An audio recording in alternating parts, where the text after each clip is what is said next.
So, first of all, I'm just going to say thank you for you lot all coming and giving up your evening to be with me. Just really lovely to see so many of you here, especially some of you that I've known you for years. Like, just don't give my secrets away. I never got a detention, I always got away with it.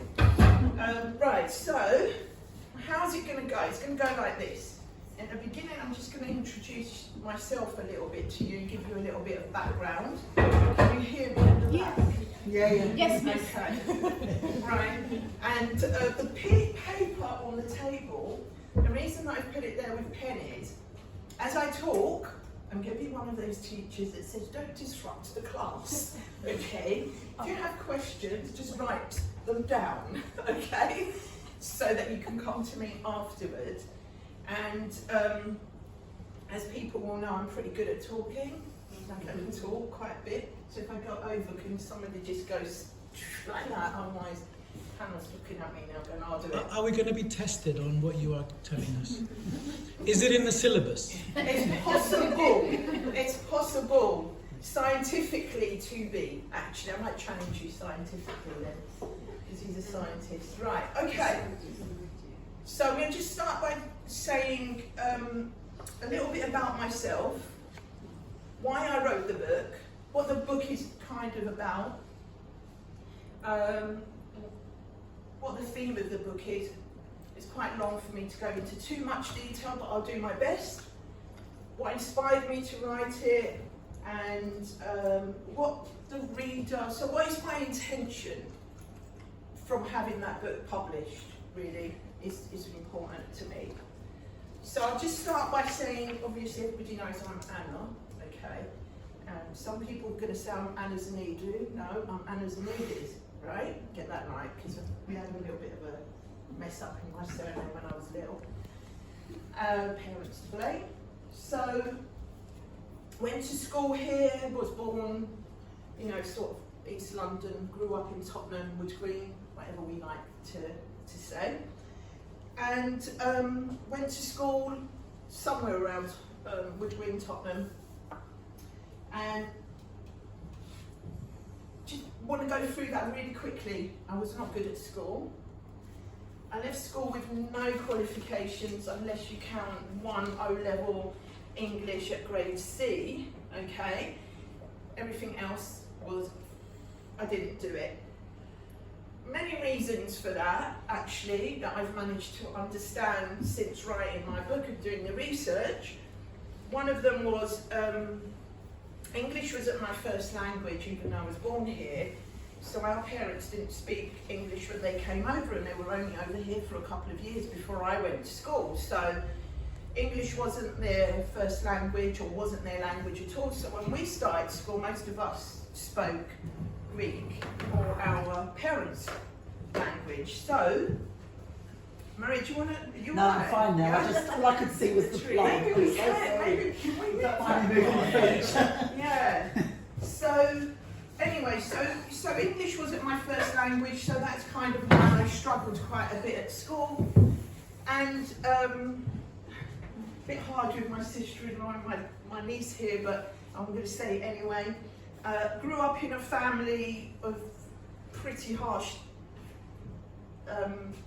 addiction. Am I allowed to say that? Of course. Okay, thank you. Right, so there was a lot of addiction, there was a lot of bad parenting, we could call it emotional neglect, we can call it many things, okay? So I guess that kind of formed my early years. And then I went on to college, and like I said, in college I had a really good time, but I didn't do very well because there was no kind of foundations at home for anybody to, actually people didn't even know I was at college. My parents were too busy, basically, with their own struggles or whatever you like to call it. They didn't even know I was at college, I think, half the time, so there we go. So I left college and I met my ex-husband, got married, had kids, all good, all of it good, because I don't regret any of that. and lived in Cyprus for a bit and came back. So when I came back over here, I was 36, I think, at the time, 3 kids. I think they were, the eldest might have been 10 at the time, so then all the way down to 3, I think, the youngest. And I had had my first marriage upheaval at that time, so I had made this decision that I was going to never rely on anybody ever again, ever, especially for my kids. So I decided to go to university. I was only going to go to university to do a HNC and then get a job so I could make sure I could, you know, make sure I could always be there for my kids really, and pay the mortgage and house them. And if I didn't have a partner, it wouldn't have mattered, and actually it wouldn't have at that time because I was quite successful.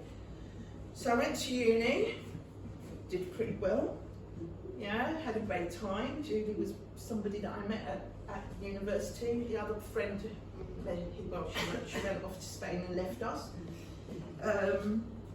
So I did really well, but every year when I would go, I'm not going to do another year, I'm finished, I've done my HNC, then the lecturers would go, do another year, and then you do HND, and then I think Tanya, one of our friends, went, oh, I went full time and I'm doing my degree, and so obviously that happened to me. So I went and did my degree, got a job in teaching. So I have quite a lot of experience in secondary education. I taught in many schools, mostly underperforming schools, because that's my background, so I can't really relate too much to schools where the kids are coming from good backgrounds and they have that support, because it's difficult for me to kind of relate to that. So I did that for a good few years, and then I got a job as an education advisor. So that's how the kind of book starts, really, because at that kind of time where I thought, everything is just fine, you know, look, I've done it, I've worked hard, we've worked on the marriage, we've got a nice house, the kids have grown up, it's easy peasy. Then I got made redundant. Hello. Come in, take a seat. Have a seat wherever. Is this? Yeah, grab it. My foot was blocking the view. Grab a seat. Fine. Get a drink on. So anyway, so just as I had kind of thought I'd hit the easy life, made it, things kind of went whoop, right? So I was made redundant, and before I was made redundant though, and you'll be able to read it in the book, there was a part of me that already felt I didn't belong in that life, right? So I had kind of functioned for everybody else up to that stage, got to get my kids, got to get them grown up and everything. And then there was, as they were getting older, this part of me started to go, I don't really want to be doing this anymore. And obviously the universe must have heard, so I was made redundant. And then not long after that, I won't tell you exactly what happened in my marriage, you'll have to read the story because it's in there, okay? But then I got divorced, and suddenly this whole different world opens up to me, okay? Don't worry.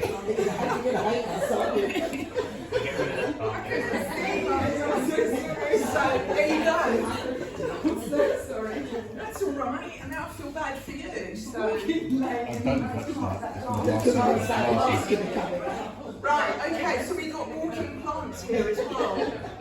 So Phyllis, you're like that year 9 that gets on every teacher's nerves now, aren't you? You're like, right, see me after school, kind of. Right, anyway, so the book really kind of goes into that a little bit, but mainly it's about when all of that happened, how did I change my life and my view of everything?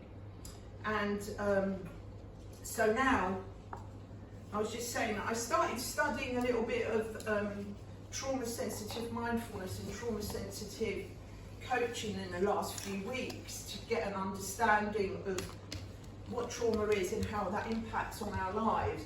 And then I suddenly realised that, blimey, that's what my book is, because it's dealing with my trauma, but it's also talking about, for a long time, so after my divorce I trained to teach mindfulness, and a lot of what I've done in my life has been really, really unplanned. It's like I just fall into it. Nobody sort of, like, I didn't wake up one day and go, I want to teach mindfulness. The first thing I did when I was going through my divorce was go to Nepal. I have no idea, but I think my sister-in-law had a little bit to do with it, and I ended up in Nepal. And I ended up in a Buddhist monastery because that was what was calling me. And from there, life just changed. The view, I just had this vision of waking up one day up there. My life is all fallen apart back in England. And I'm on top of the Himalayas somewhere, looking down at Kathmandu in a monastery. And I had to get up at 4 in the morning because there was like 30 of us sharing one toilet. So I was like, I'm getting up early. I'm going to make it to the toilet before everybody. So I've gone in there, go to the toilet, and then the shower, well, it's not really a shower, but whatever that was, the water's cold because there's no hot water. So you've got 4 o'clock in the morning, you're gonna have a wash, right? And I remember